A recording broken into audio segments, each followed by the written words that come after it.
Phones are ringing off the hook for at least one company that services flooded basements. ServiceMaster saying it's taken hundreds of requests from people who need a little help drying out. Eyewitness News reporter Teresa Gutierrez in Palos Heights tonight with more. Teresa.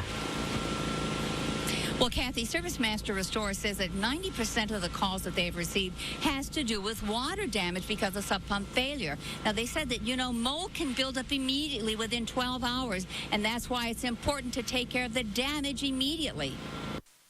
I mean, we've seen losses this week from $2,000 up to $50,000, $60,000. Hidden Lake's a small complex of a little over 50 townhomes, sits on a man-made lake in Palos Hills. The torrential storms Monday night caused a great deal of damage in more than 20 of the homes. Drew Wishover says his son notified him about standing water. My son woke up and called me and said, "Hey, Dad, I just got out of bed and I stepped in 6 inches of water."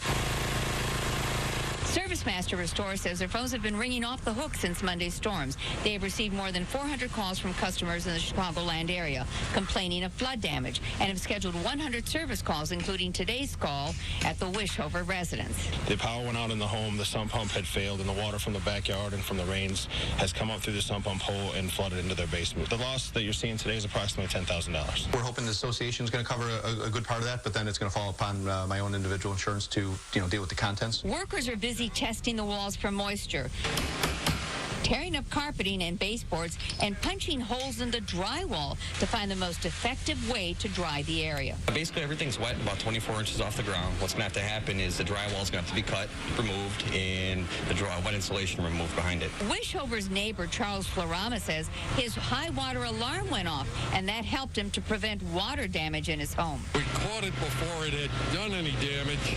We started to bail it out by hand, my son and myself. Well, ServiceMaster says that restoring a home back to its normal condition can take anywhere from 2 weeks to a couple of days. Now, they've seen the damage running anywhere from $2,000 to $60,000. That's a lot of damage. Reporting from Palos Hills, Teresa Gutierrez, ABC 7 Eyewitness News. Ron, back to you. All right, Teresa, thanks very much.